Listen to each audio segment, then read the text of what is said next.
Hello, and welcome to our scoop. Be sure to like, comment, and subscribe if you enjoy this video. Story 1. My sister-in-law stole 2,000 euros from my husband and called us cruel and selfish for wanting it back. This story takes place in a major city in Germany. My sister-in-law, 55, and her lazy husband, 57, are constantly broke and keep on whining about it.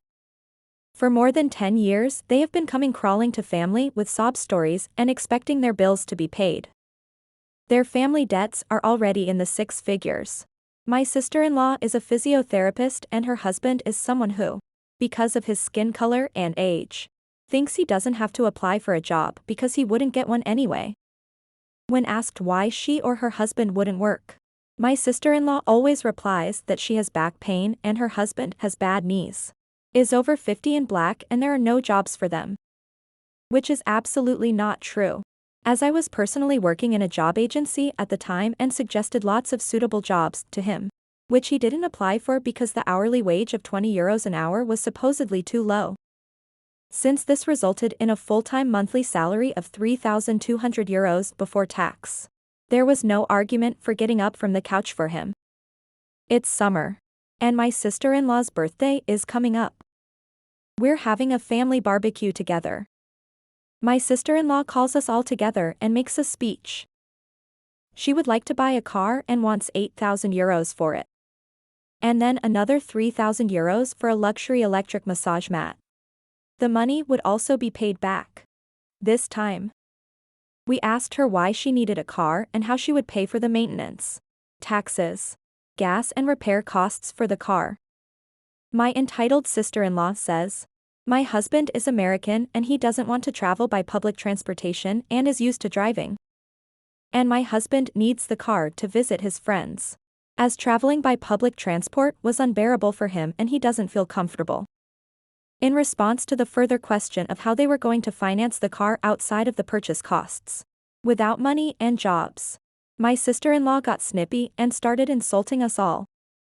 We were all mean to her and just wanted to put her down with our questions and show her that she was less than us and that she had offered to pay the money back. It ends with my entitled sister-in-law bursting into tears and running into the house. Since I had to go into the house myself, I didn't hear my sister-in-law crying, as I expected, but talking on the phone to her husband, who wasn't at the barbecue. I can hear my sister-in-law complaining to him that all of us are tormenting her, patronizing her and talking down to her. My sister-in-law comes back into the garden with a smug smile, puts her phone on speaker and holds it out to us. My brother-in-law yells, "Just watch it. I'm going to beat you all up. You assholes. Just talk crappy about me behind my back and make my wife cry. I hate you all. You all suck and I'll beat you up." My sister-in-law is there the whole time with a satisfied grin.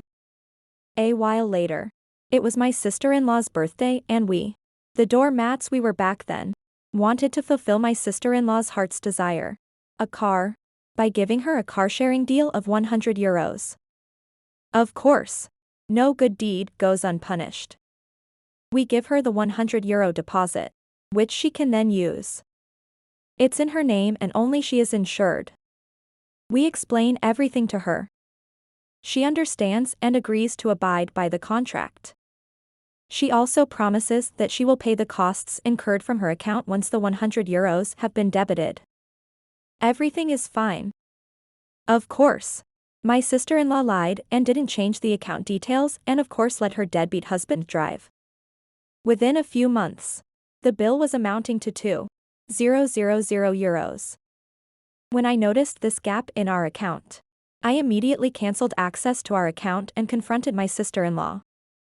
She ignored me and didn't respond to calls, texts or emails, but complains to my husband, her brother, about me, that his mean and nasty wife who doesn't begrudge them, the poor people, their car.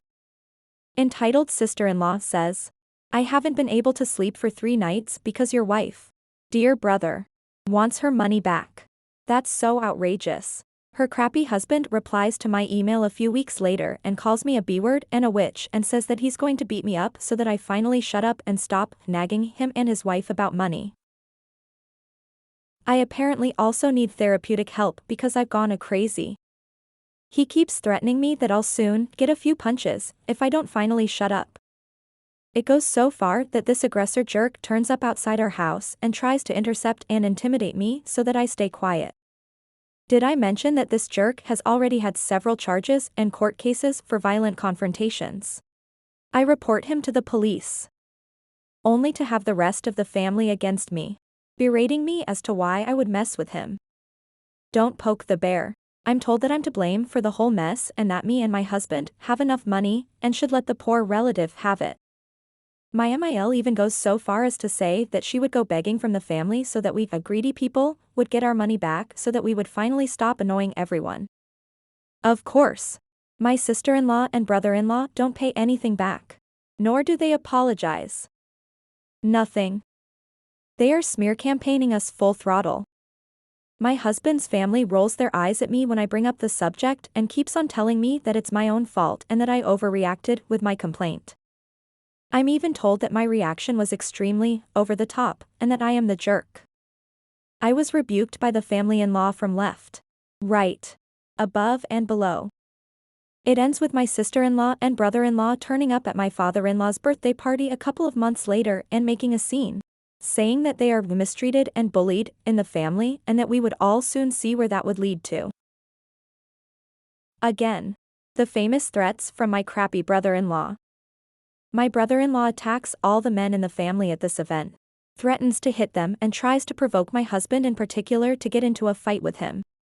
My crappy brother-in-law had no success with this. My crappy brother-in-law is such a sucker that he only pushes my other brother-in-law's wife to the floor because he doesn't dare to approach men. Such a loser. Meanwhile, my sister-in-law shouts at me that I can be held personally responsible for the fact that the family is now destroyed and everything is in shambles. She mockingly asks me if I am proud of my destructive work. My brother-in-law storms up to me shortly afterward and shouts that he would do anything to protect his family and will smash my face in. I call the police. When the police siren is heard, sister-in-law and brother-in-law flee the scene. Meanwhile, after 3 long years, we got the money back from my mother-in-law, as she had condescendingly offered to go begging so that we would stop nagging about the money. She was grumbling, kicking and screaming, but we now have the stolen money back from her. She saved her grown-up, unreliable daughters, but my thieving sister-in-law recently came scratching at our door again to announce that she had severe depression because of the way we had treated her. I wonder, could it rather be that she has a crappy, lazy husband who is on her back and picks fights with everyone he meets? Apparently, there was so much negativity coming from me personally that she needed to go to a special clinic to get treatment for her depression. I told her to get lost and that she should tell her sob stories to someone else. My husband also told her that he no longer had time for her. I can understand that the family-in-law felt it was ridiculous and not worth mentioning that we had been robbed of 2,000 euros. Previously, my sister-in-law had stolen a whopping 20,000 euros from her own daughter. It was her daughter's college fund. When the daughter asked her mother where the money was, she just shrugged her shoulders and said, "I had bills to pay." I am now full no contact with my in-laws. My husband is very low contact. I'm finally free of those pests. Unfortunately, I have to say that my husband's family, with the exception of him, is rubbish. They cover up intrafamily thefts, tolerate verbal, physical and emotional violence and practice perpetrator-victim reversal. I will never sit down at the same table with them ever again. Opinion.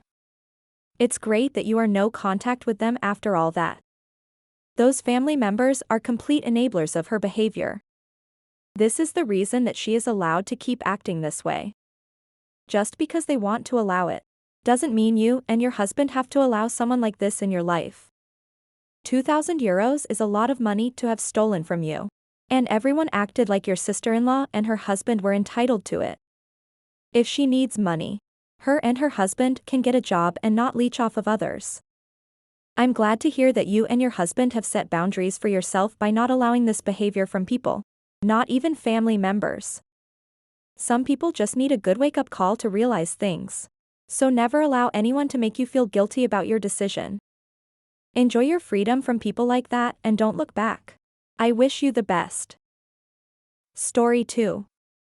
My sister was able to get me to fund her Christmas dinner with her kids. This is more of an event. It just happened yesterday and I'm still pretty irritated with the whole situation. Heck. Maybe I'm the problem. Sorry if it's too long for you. Also, there are a few minor details I changed just in case my nephew comes across this post. I have many stories about my sister's entitlement. Marrying men for their health insurance for surgery, and then divorcing a few months after the surgery. Once, she got mad she wasn't invited on someone else's vacation, and when that person broke down and finally invited her, she got even madder because they wanted her to pay for herself. That one pissed me off cause she brought my name into it.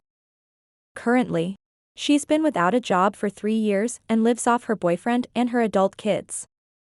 In November, she told me my nibblings were going to spend Christmas with their dad's side of the family, so she was trying to plan a day for her to go stay the night with her daughter and do a small dinner. She invited me to go and I told her I would have to get back with her because I have yet to get a Christmas schedule with my ex. At the end of November, my youngest had been a little rude to her. She told me to tell my daughter that if she acted out while we were there, then she would put her in a room by herself. I told my sister, first off, I never said I could go, and second, if you're going to threaten my daughter to be put in a room by herself, then I'd rather just not go at all. My sister told me I have to go, because my niece is excited to show her aunt, me, her new apartment, and she will be heartbroken if I don't go. She added at the end, but don't tell her I told you that because she'll be embarrassed. In other words, don't mention it to my niece, because she just made that up to guilt me into going. After that, I felt obligated to go.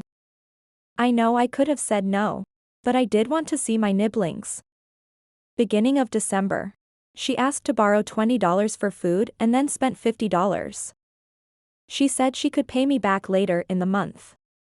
Last week she told me she'll just use that $50 she owes me to help pay for the Christmas dinner. So now I'm expected to pay for part of the dinner. I wasn't too upset, because I figured I would buy something, but I definitely couldn't spend $50 just on dinner. I needed that money back for my bills. Fast forward to yesterday. We're on our way to gas up and then leave town. I told her that I planned on throwing in about $10 to help with gas. I know it's not much, but I'm on a budget and none of this was planned. We get to the gas station and she tells me she actually needs me to put more money in on the gas because she only had $10. So I had to put $25 in her tank. At that point, I realized why I was invited. She needed money to fund this one-night getaway. We get to my niece's house and she starts making the grocery list. We had to add a small lunch to the list because we hadn't eaten yet. I told her my oldest needed something soft to eat because she just had dental work. I told her exactly what to get her and she could use the money she owed me to pick it up. She took my oldest with her to the store. When they got back, my oldest came up to me and quietly asked if she could talk to me. We go outside and she tells me that my sister told her she's getting what she wants and my daughter will just have to deal with it. Then my daughter let me know my sister didn't get a receipt and she spent all of the money she had. Before she left for the store, I told my sister I wanted the receipt so I knew how much I was spending and on what. I went inside and went up to her to ask for the receipt and the rest of the money she owed me. She had neither, which I already knew. I asked for clarity, so I'm the one who paid for all of dinner. She says, I told you yesterday morning that I didn't have much money. Sarah has to pay for the gas to get us back home. She said it as if I needed to be grateful we would have gas to get back home. She still had over half a tank. This morning at the gas station she handed me a $50 to go pay $20 for gas and said I could get my kids donuts. Then in the car, she made a snide remark that she was nice enough to buy them donuts and they needed to be nicer to her. Somehow, I didn't snap at her. But Lord knows I wanted to really bad. I have to ghost her for a couple of days before I can even approach this whole issue. 'Cause if I don't, I'll get pretty mean and I don't want to be the jerk. If I'm a jerk in any way, she'll run to family members and twist the whole story around to make her look like a victim just like she's done in the past. This behavior of hers is literally the main reason I am no longer close with most of the extended family. If you got this far, thank you for reading my vent. I have so many stories of this grown woman being entitled. Also, I wanted to specify that when we were at the gas station and she said she only had $10, she meant she had only allotted $10 for gas. She did have more money, but she was using it to buy dinner. As I read through looking for autocorrects that I missed before I posted, I realized that might confuse anyone who reads this. Second edit, I feel like a lot of the comments are the same, so I'll address a couple of things. I am not an enabler. A decade plus ago. Yes, you probably could have called me that, but not today. I do call out my sister on her bull. Heck, that's one reason why we're no contact. I'm in my late 30s and she is in her late 40s. We have gone no contact off and on through my early 20s over me going off on her BS. Sometimes it was 6 months. Sometimes a year. But the longest was this last time of 2 years. I spent more than a decade in therapy to undo my mom's BS and my sister was sometimes a subject that I talked about in there. Another thing. My immediate family knows how she is. So do my good friends who I have had 5 to 20 years. My older brother and dad don't like to mess with her at all because she does the same crap to them. She tries to act like she doesn't know why or if she is in the mood to admit why. Then she makes it look like they slighted her and it's her not talking to them. My extended family was what I worried about and I say that pretty loosely. In all honesty, I guess I don't care what they think of me. I don't speak to any of them. I just get tired of being talked about. To be even more honest, those relatives probably talk crap on everyone. An incident in August left my sister with an accidental voicemail of 2 of my aunts talking crap about her not having a job. So maybe they have figured it out.